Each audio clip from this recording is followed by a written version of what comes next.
Hello, and welcome to Hillbilly Cat History. And today we're going to be taking a look at who washed Elvis Presley's cars. Who did he have work on them? Who was his mechanic? We know a lot of people that worked for Elvis.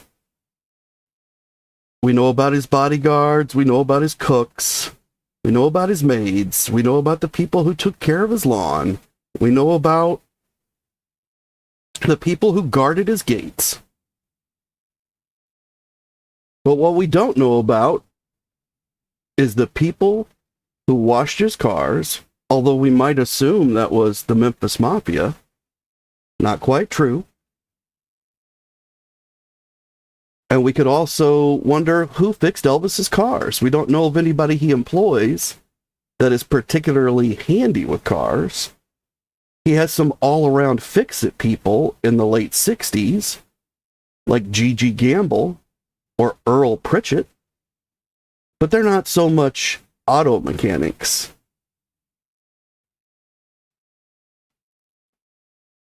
So who did fix Elvis's cars? And how did they stay clean? Well, that's what we're going to look at in today's broadcast, but we're going to start with a song I wrote about cars that Elvis gave away. And this song is called Trust in Motion.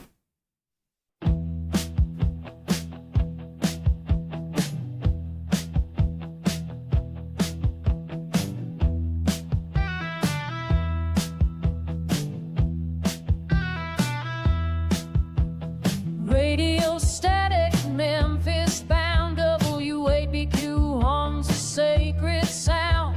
Green, green grass, again and again. The DJ's risk for a loyal friend. Elvis smiles, no words exchanged, just a test of love on a range. Keys in the dark, showroom glow, a Cadillac waits in a silent show. Merry Christmas, GK said, a yellow chariot, tears on shade. What's fame and fortune worth, my friend, if it's not something we can lend?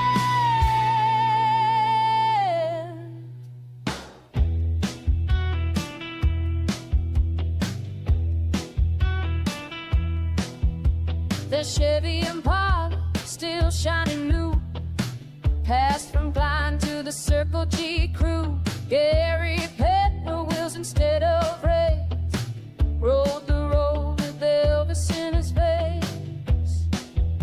Sterling drove it, errands and guard, a father's devotion, quiet and hard.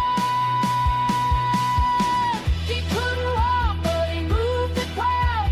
Fancies whispered, but faintness aloud. No pedals filtered, no machine spin.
Welcome, everyone. Hi, Marion. Hi, Terry. Hi, Keith. Hi, Gunn.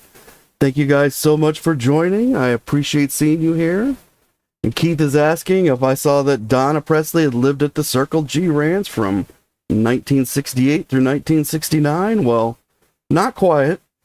Yeah, maybe into early 69, but by then he'd had most of the trailers moved over to Graceland, and Donna continued to live.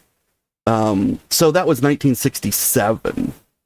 And by early 1968, all those trailers were over at Graceland that he kept. The one that he lived in, he had Earl and his family live in, so that's where Donna lived, at Graceland. And she lived there until like 69 or 1970. And then her parents continued to live on the property into the 1980s. So she would come back. Her mom watched her children a lot during the days. So she spent a lot of time on the Graceland property. But initially, she moved from Arkansas with her family to the Circle G. And that's where they lived for most of 1967. But as you've seen in the Circle G series,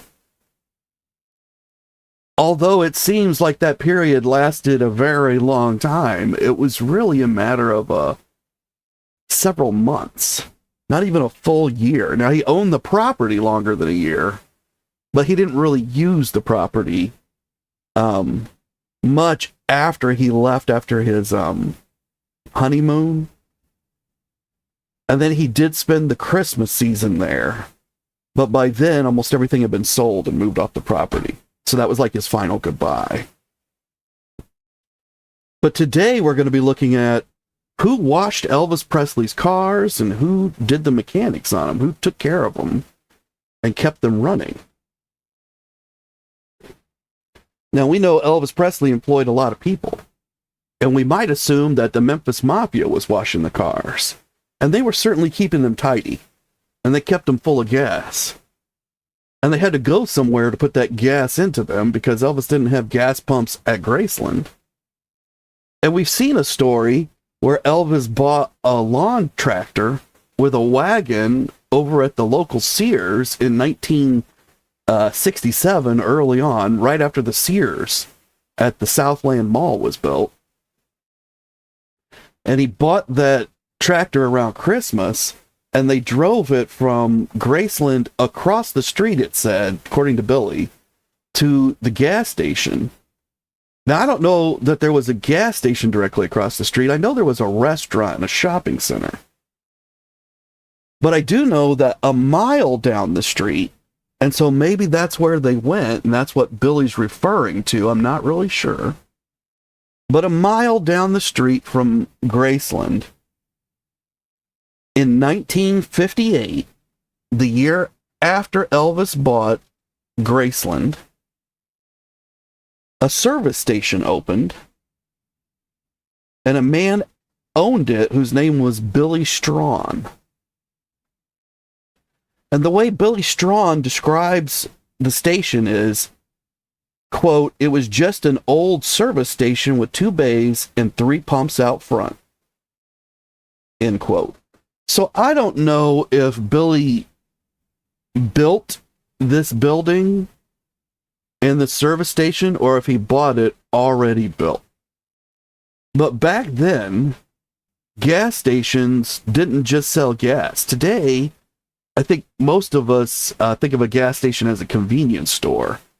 It's more like what a village pantry was when it first opened up in the late 70s and early 1980s. A convenience store in your neighborhood or close to your neighborhood, a place that you were going to stop anyway, where you could pick up some items. They were going to charge you a convenience factor, but you didn't have to stop at another store. And in those days, you basically had to stop at a grocery store, and then you had to get in the grocery store line. And that meant people in front of you might be buying hundreds of items at a time, and you only need to buy 1 or 2. And back in those days, there were no self-service or, 10 items or less lanes. Everything was the same lanes. Everybody waited. So if you wanted to get your stuff faster, you needed to get it at a convenience store. That's what gas stations in America have become today. I don't know about the rest of the world. But back in 1958, a gas station was where you took your car to have it serviced. That's why it was called a service station. So gas was the least of what they did. And they would fix your car in one of the service bays, and they usually had a car wash. Now, today we think of that as an automatic car wash stuck on the side of a gas station. But back then, there weren't any automatic car washes.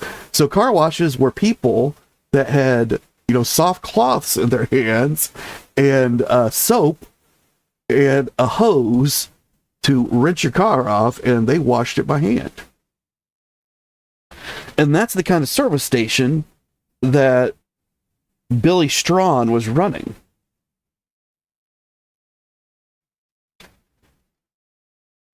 And Billy Strawn says, of course, back in those days, we used to wash cars and do it all by hand. Elvis had his Rolls-Royce limo there to be washed. They had it back in the washroom, and of course, I went back there just to look at the car, like you would. I opened the back door, and on the right side, I looked down at the floorboard, and I saw a $100 bill laying there. And I thought it was play money, really. And then I picked it up and discovered it was the real thing. So, Billy, he's not the one that actually washes the cars. He hires people to do that for him. He's got guys back there with their chamois cloths, and they're working on Elvis's Rolls Royce. Somebody comes up and tells him, Elvis just dropped off his Rolls Royce. So, of course, he goes back there to see it. I'm sure we would have done exactly the same, just like Billy tells us, like you would. And he looked inside the car, and he found a $100 bill laying in it. So now he's got a choice. What's he going to do with this $100? $100 is a lot of money. It's roughly $1,000 today.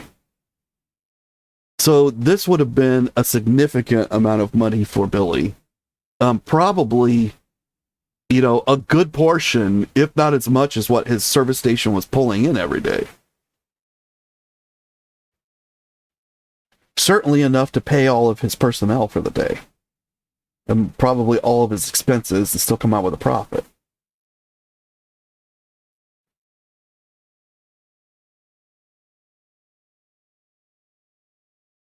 And then, so Billy's trying to make a decision on what he's going to do with this money. He could keep it for himself, but that's not the honest thing to do. It's not his money. He knows that. And Billy says Elvis's people who worked for him were in and out of the station 2 or 3 times a week. His uncle, Travis Smith, was the gate man at that time. That was his mother's brother. Travis was in there getting gas, and I told him, I found a $100 bill in Elvis's car.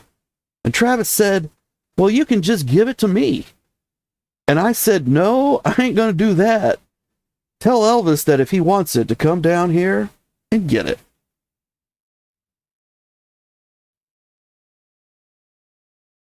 And Marion's saying that there's no service at her gas stations in Germany today, only if you ask for help. Hi, Emma. Hi, chillin' in Canada. Thank you both for joining. I appreciate seeing you here. You're just in time to learn about Billy Strawn, who owned a service station about a mile down the road from Graceland that he opened in 1958. And so Billy's told us that he found the $100 bill, that he told Travis, Elvis's uncle, and the gate guard, and that Travis tried to collect that $100. But Billy, as an employer, and I'm sure he trusted Travis, but here was his chance to meet Elvis, and he wasn't going to pass it up. But as an employer, he probably felt best handing the money directly back to another employer. So he knew that there wasn't a middleman and anything to be lost, no matter how trustworthy he might have believed Travis was. He only knew these people from afar.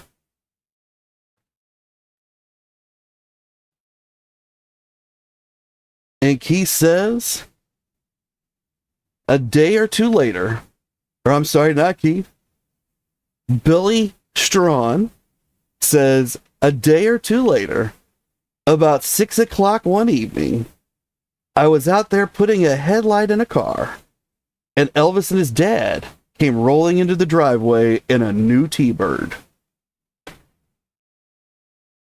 So we've learned here that Billy is hands-on. He's a mechanic. He's the one that's actually switching parts in and out of a car.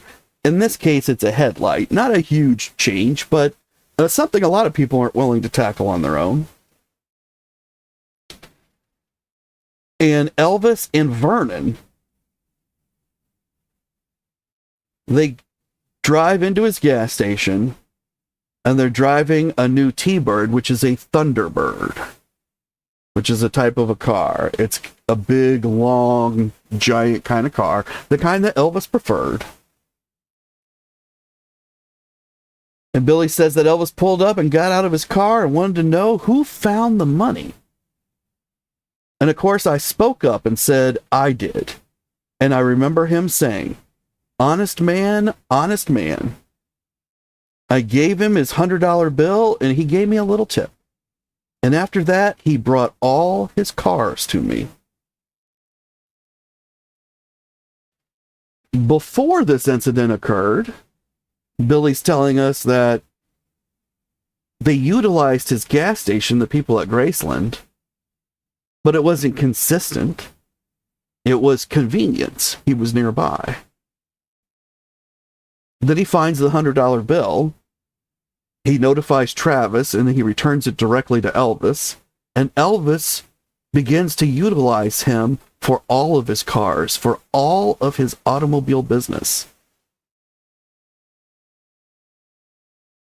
And this was in 1960, shortly after Elvis had returned from the Army. And so the Rolls Royce was a new car.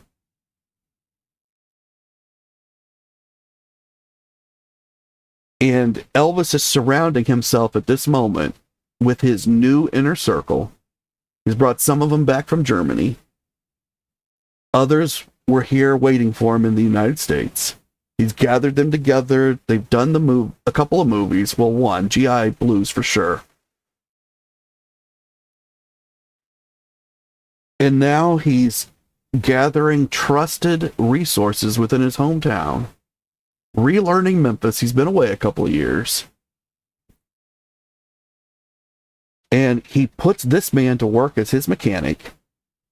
And I want you to ask yourself, that $100 bill, did that end up on the floor of that car by accident? Do you think Elvis just lost a $100 bill on the floor of the car because he just has too much money?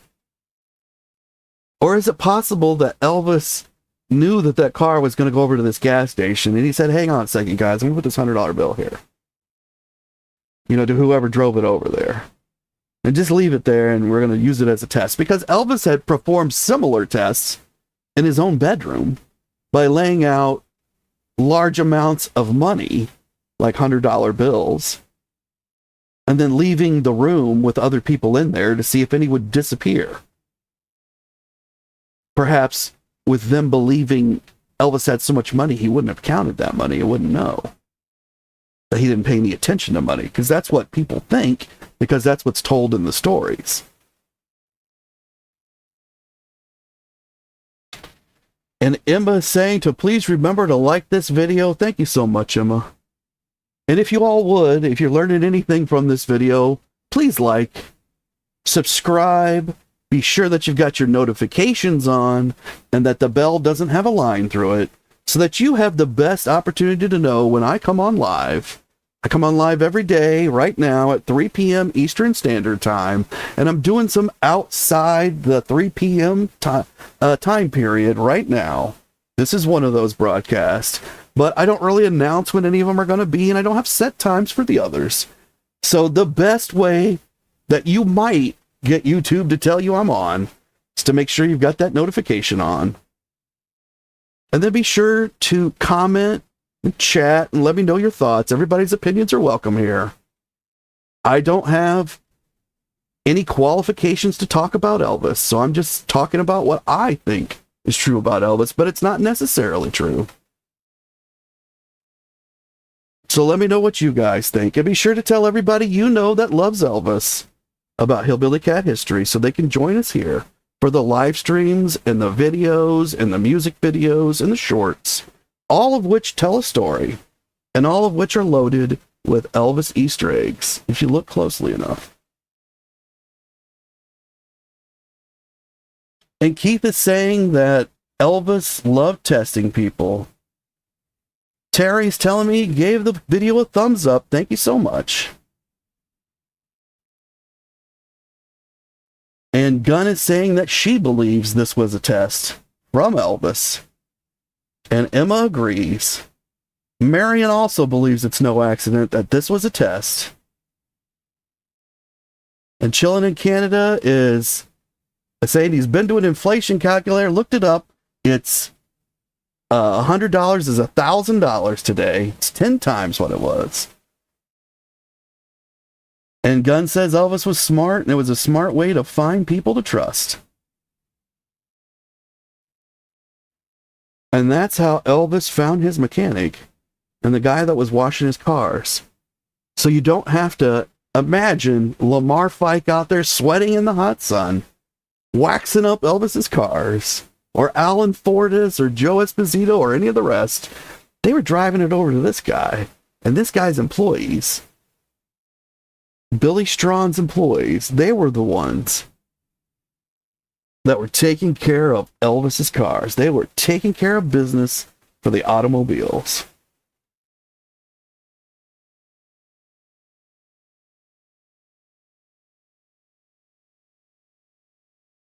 And that Elvis, we know he was looking for honest people, and he found one.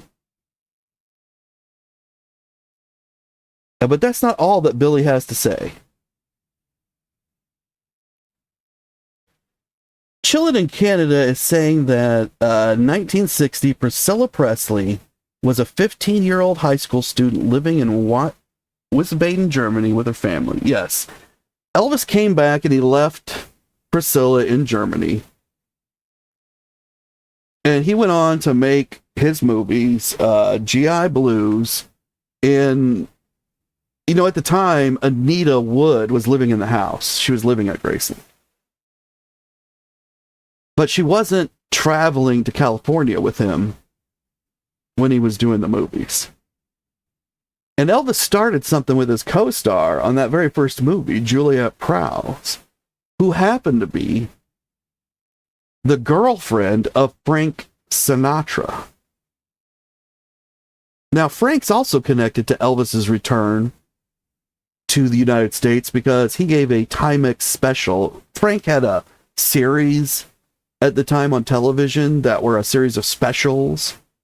And they were okay. They were getting okay ratings, but when Elvis came back, Frank got the idea to put Elvis on, and Colonel agreed. And that was the biggest show for Frank. But that was basically the end of Frank's show, because he couldn't compete with Elvis being on his show ever again. And so he couldn't ever again reach these ratings. And so it fizzled out. But Nancy Sinatra was there, his daughter, and they welcomed Elvis back in this big special. And I just find it hilarious that at almost the same time, or very nearly, within months, Elvis is then fooling around with Juliet Prowse.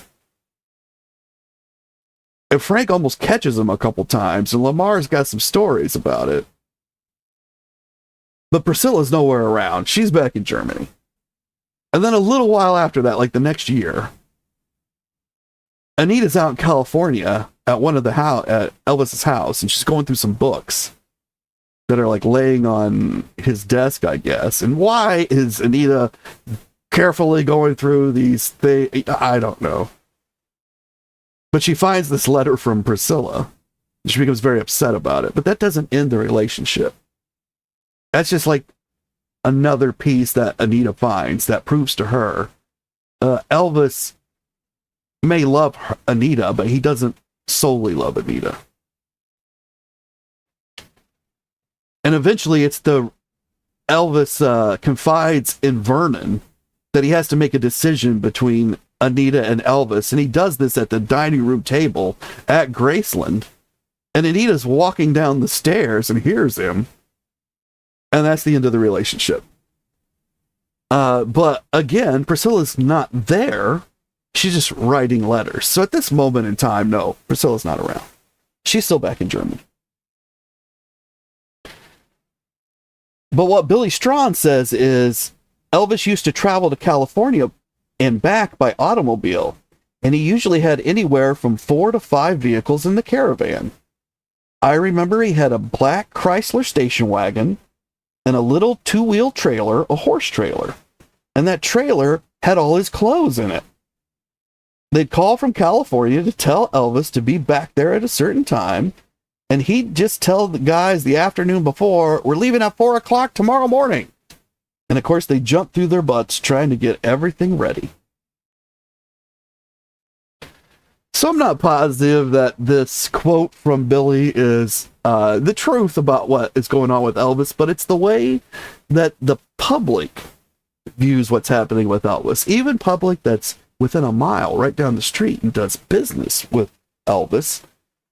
Now, he's given us some good details here. 4 or 5 vehicles at a time. There's a black Chrysler station wagon, and it would pull a 2-wheel trailer, and that's where all his clothes would be in.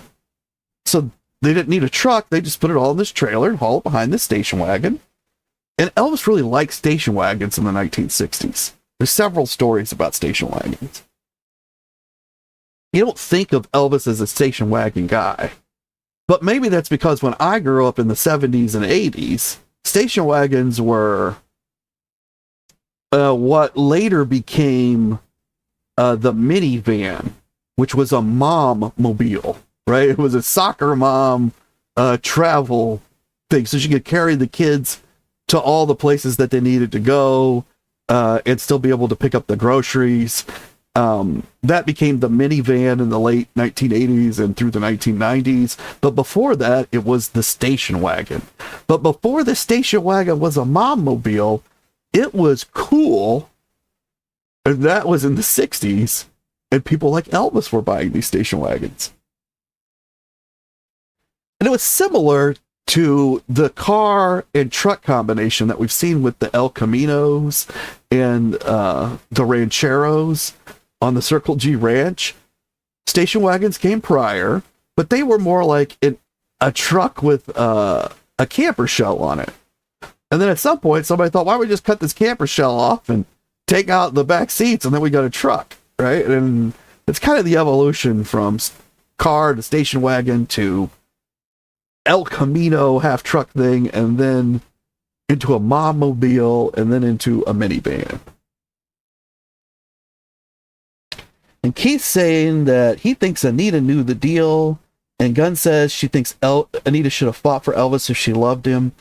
Gunn, I think that Anita had already fought for Elvis. I think that when she's coming down the stairs and she hears this thing from Elvis, that she realizes that she's been with Elvis for several years now, and she waited for him while he was away in the army. And that while she loves him, it's not going to be happening the way that she wants it to happen. And when she does leave and she eventually does find love, which isn't very far into the future, she stays with that man her entire life. So I think Elvis made a very poor decision at this point. But perhaps he did not love Anita. I don't know. I think he loved all the women, but I don't know that he loved them in the sense that he could be with them forever as a lover and a spouse. You know, that's a different kind of love. That's a special kind of love. And I have theories about the romantic ideas that Elvis was chasing, and that he tried to relive this first love of his over and over, and that it was greatly influenced by his memories of Gladys. And Anita bridges Gladys to his present, which is really the reason I am so surprised that he moved on from Anita. But he was already moving on from her during GI Blues, right? When he's messing around with Juliet. And neither of them had planned to be together any longer than the movie. She never broke up with Frank over Elvis, right? So it's just interesting what people do in their love lives and what they, what their Elvis was looking for certain qualities. And I think Anita had all those qualities. But for some reason, when he got back from the army, it no longer clicked. I think if he hadn't gone to the army and Gladys hadn't passed away, almost for sure he would have married Anita. Seems almost inevitable. But in the same way that it seems almost inevitable that he would have married Dixie if he hadn't recorded That's All Right.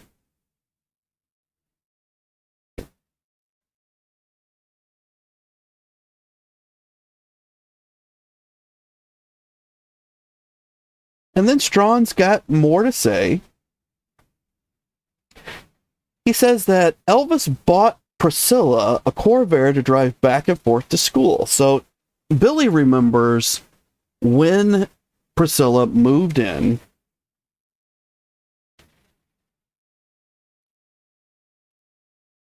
Let me see if I can find if it says. It says in this article that she moved in 1963.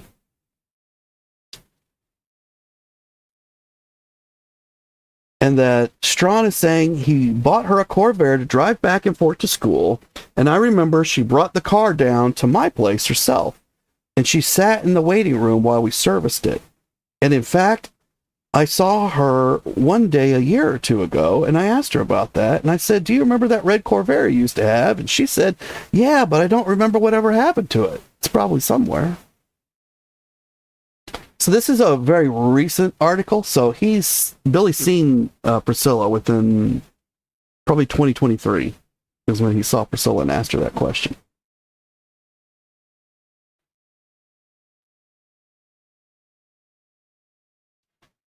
And Billy says that Elvis had a little RV motorhome and that Elvis did a lot of the driving himself. And back in those days, the dimmer switch for your lights was on the floorboard. And he didn't like that. He wanted the switch up where he could work it with his hands. So I guess we invented the dimmer at the steering wheel because now every car today has it in the turn signal lever. And that's true. If you remember driving old cars, there was a button that you clicked with your foot. And it would have been the foot that you did not use for your brakes or your gas, so your left foot. Same one you used for the clutch. And the button was down there kind of underneath the clutch. But Elvis didn't like it, and he had them hook up a switch up near the turn signal lever, just like it's done today.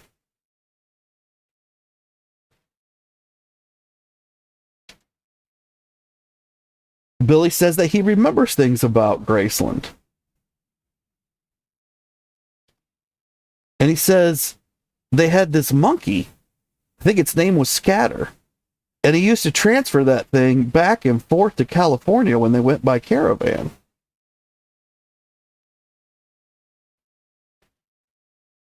So Billy knows how they got the clothes back and forth that was in the horse trailer that the station wagon was pulling. But he doesn't know, how did you keep this monkey still on this days-long drive between Memphis and California and then bring him back? I mean, that's a long way for a monkey to be riding in a car.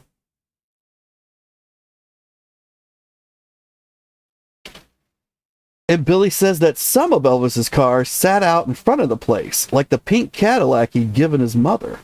He also let his Rolls-Royce limo sit out there, and he had some peacocks running around the grounds. And those peacocks would walk by that black, shiny Rolls-Royce and see themselves in it, and they'd jump up and scratch it. I tell you, I'd have been killing me some peacocks. That is a famous story about the peacocks at Graceland. And it's told by other people than just Billy, but it's interesting to see that Billy knows this story. Here's a member of the public a mile down from Graceland, and he services Elvis's cars, so he sees these scratches that are on this Rolls Royce when it comes, and he knows what's causing it, and he can hear the peacocks screaming even from a mile away. If you've ever been around somebody that owned peacocks, those peacocks, they scream like a woman who is being attacked. It sounds just like a human female that is scared for her life. And they do this like all the time. They'll scream several times a day. But he knows that they're scratching the car as well.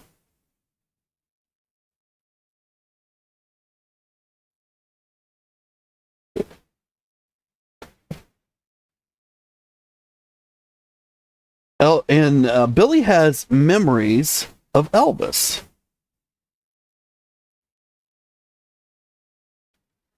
And Marion's saying, Elvis the inventor. I think that's great.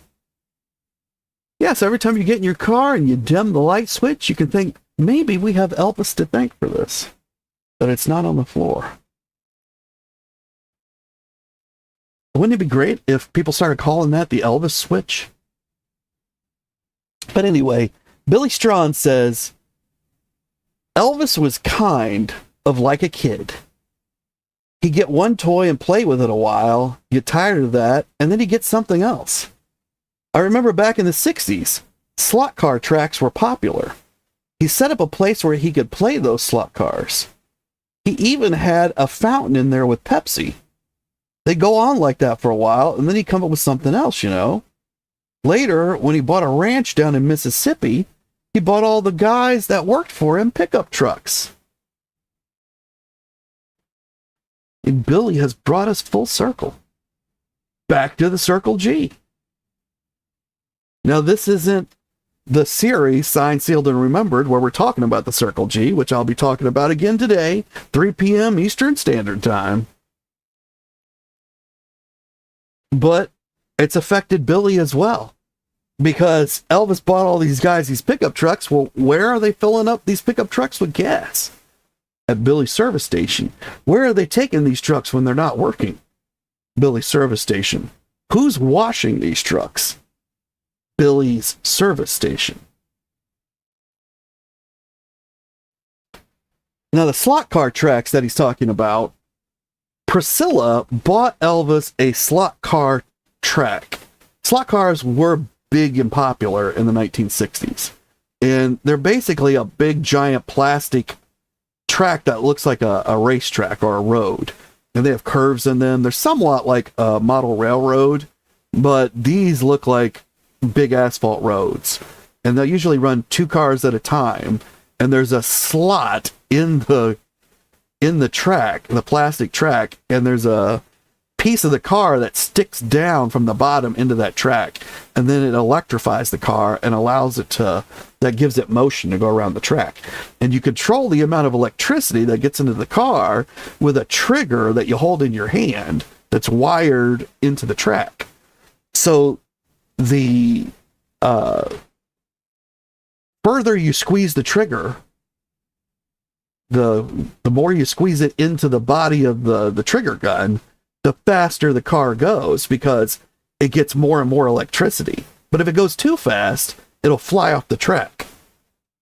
So you'd get 2 of you together and you'd race these cars around the track, and whoever flew off lost. Or if you both stayed on, whoever, you know, like in a regular car race, got to the end first, they won.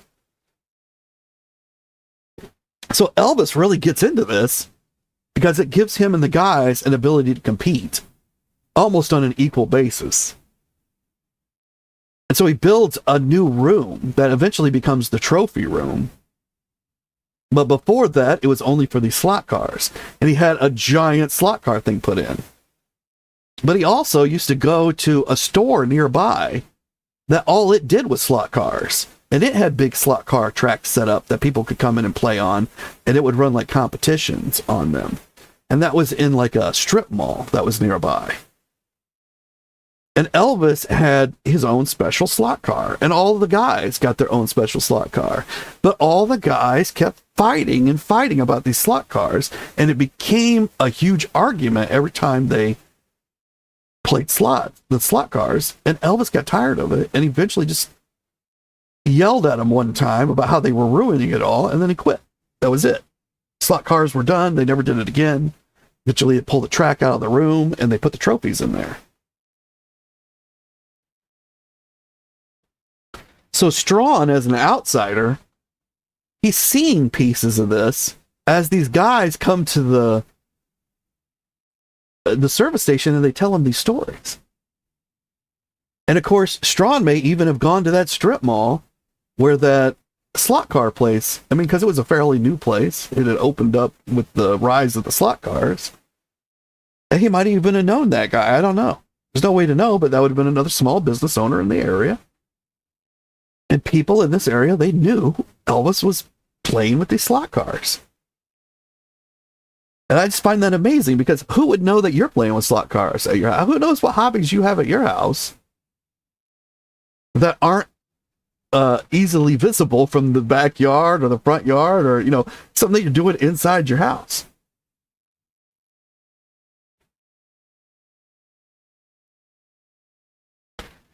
And Billy Strawn says, I remember one night when Elvis, Joe Esposito, Marty Lacker, and all those guys that worked for him were out partying, and they ran out of money.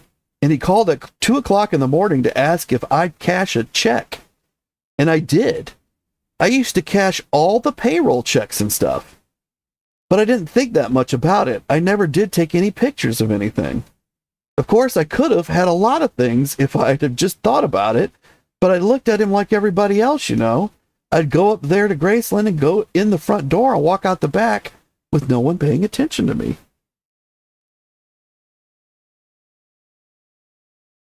Billy's revealed a lot in this little statement. He used to cash all the payroll checks. So we've seen, you know, we know that Vernon has written payroll checks from the office at Graceland, and he pays people. And one of these days, we're going to look at some of those checks. But we know that these checks are coming out. We know that sometimes, like when they're in California, Elvis has to write the checks himself, which means that Marty or Joe Esposito writes them, and then Elvis signs them, and then that information goes back to Vernon, who balances all the accounts. But Vernon's handing these people checks, and then they're going over to this gas station and cashing them. And they're probably talking to Billy while they're doing it, right? And this is a way, and Billy's not just cashing checks for Elvis, he's cashing checks for the entire neighborhood. Everybody that works in the area, a lot of them are probably coming to Billy's station to cash their check. They'll fill the car up with gas, and whenever they need their car fixed, they're dropping it off of Billy, because he's doing all these services for them, which is the same reason that grocery stores used to cash checks for everybody. Brought you into the store, and then you had to have food, you buy your groceries there. It's a good, smart business thing back in the day before there were ATMs. Couldn't just get your cash anywhere, and like Elvis, he's run out of money in the middle of the night, and that's when Elvis lives. It's in the middle of the night, but the banks are not open. But he's able to wake up this friend of his friend who comes to Graceland, comes in the front door, walks out the back. Now, Elvis famously said that all of his friends come in the back door. And that, you know, but I don't know what Billy's doing over there. And I think this is really just a phrase from Billy. He's been in the front door and he walks out the back. He's part of the family over there. Hey, it's Billy. I'm here to pick up your cars that aren't working, or I'm returning a car that now is working. Or somebody called and said, every car here needs gas, and I brought one of my guys. We're going to take them all back and gas them up and bring them back. I mean, I don't know that that's what was happening, but Billy's at Graceland, and he's placing himself there.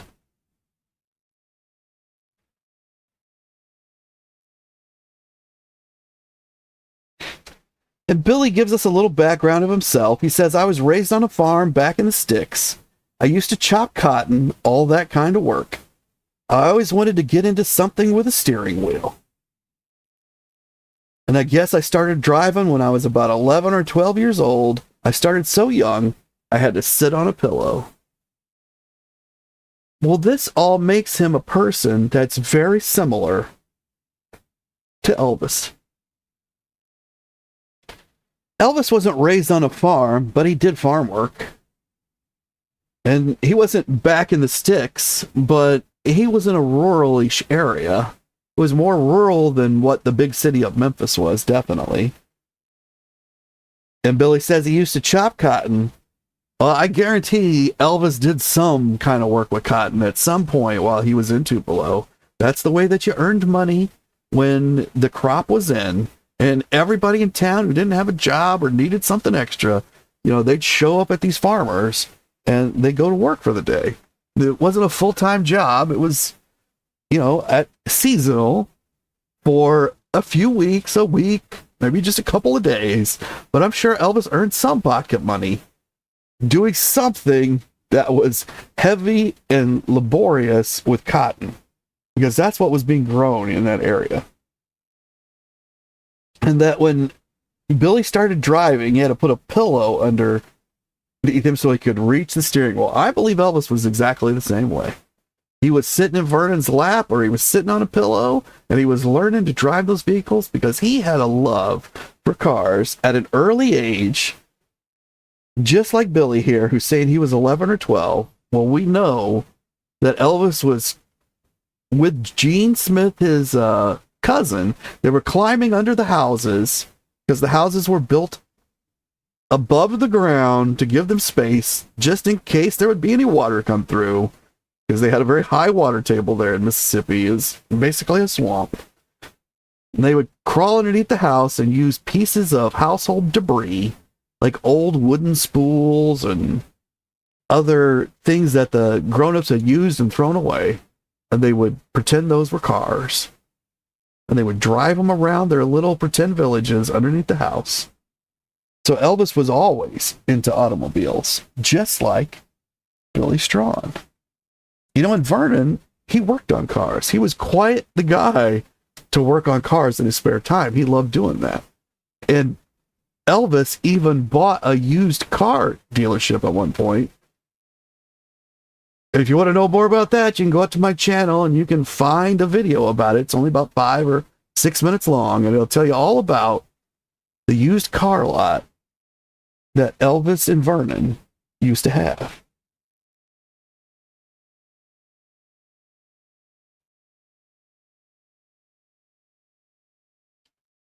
And Billy says that when I started, they had what they call points and condensers and a carburetor.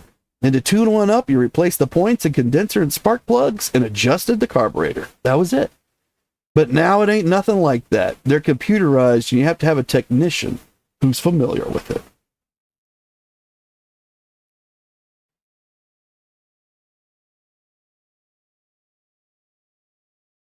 And this has been the story of Billy. And Gunn's asking, did Elvis buy Billy cars? I don't know. He doesn't say that he bought him any cars, so I'm going to assume no. Otherwise, I think he would have led with that story. But the story he led with was the $100 bill, which is an incredible story. And so even though Elvis didn't purchase Billy any cars, I'm sure that Elvis maybe purchased Billy a car through the earnings that Billy got from all the business that Elvis brought in. And Marion says that Elvis sometimes drove fast like a race driver. Yeah, he loved racing cars. So another interesting point there is in a previous video about Circle G, we saw that Elvis had yelled at least according to one of the stories, he'd at least griped at the studio heads about giving him another script. And one of his complaints was, in one, I was a race car driver, and one, I'm racing boats. So they've taken this love that Elvis has for racing and for machines, racing machines, and they've ruined it for him because they put it into these movies. And I believe what they were thinking was, he's going to love this. He loves to race cars. He loves stuff about cars. We're going to make him a race car driver. But it had the opposite effect because the story wasn't there. And Elvis didn't see it as a quality dramatic movie. I'm sure he saw it as a quality musical comedy. I don't think he had issues with the quality of the comedies, although he definitely had issues with the quality of the songs that were being pushed in. And he had issues with the story being written around the songs. But there's no drama here. There's no what he would believe is true acting. And so he is doing he's fulfilling all of his dreams within these movies. It's all stuff he said he's like to do at one point or another. But it's not fulfilling because it's like empty calories, right? You eat something that you've really wanted for a long time, and when you eat it, it just leaves you flat because it's not what you remembered, or it's not what it looked like from the outside. And Gunn's saying she's thinking of Speedway. Right, exactly. He's fulfilling his fantasies within the movie, and I believe the writers were really trying to make that happen for him, but it wasn't working. Hi, Martha. Thank you so much for coming. Surprised to see you at an early video today, too. But we're wrapping this one up because that's the whole story I have to tell about Billy. But his name is Billy Strawn, Strawn. If you look him up on YouTube or Google, you will find videos where he's talking and he tells the $100 story. And it's fun to watch him tell it. So I would encourage you all to go out there and look up Billy Strawn and watch him tell the story on his own. There's only a few videos out there and they're pretty short. There's also a couple of articles you can find out there. But that's what I'm going to leave you with today, as well as another song. So this song is going to be Threads and Dreams, which is a song about the Circle G. But it's also a song about being in motion, because although he wasn't necessarily driving a car, he was driving a Ranchero in a big Dodge truck. He was riding horses around on the Circle G. All of it is motion. He's in motion from November of 1966 when he returns for Thanksgiving, right up to the moment that he returns for the wardrobe fitting that we looked at yesterday in Clambake. And so until I see you guys all again, hopefully later this afternoon at 3 p.m., you all keep on taking care of business.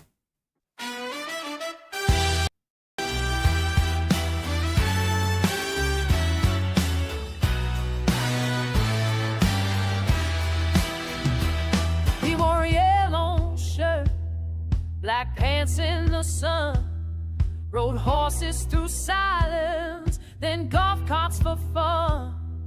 A ranch just 10 miles from the mansion's bright gate, where the myth met the morning and time learned to wait.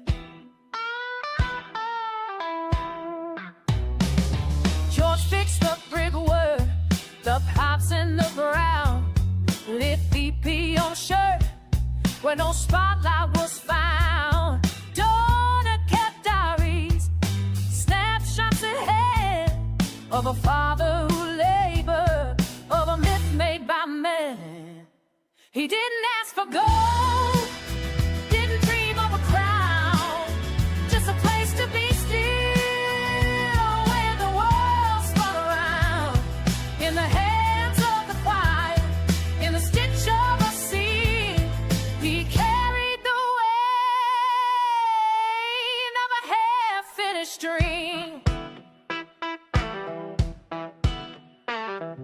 The holster was worn, the leather was cracked, BP etched in thread, no glory attached. Mike shaped the saddle, the belt and the law, so Elvis could ride through a myth he adored. He didn't ask for gold, didn't dream of a crown, just a place singing still, make the rest run out. In the hang out the pride, the mistakes on the sea, we drained the weight of the hearts and his teeth.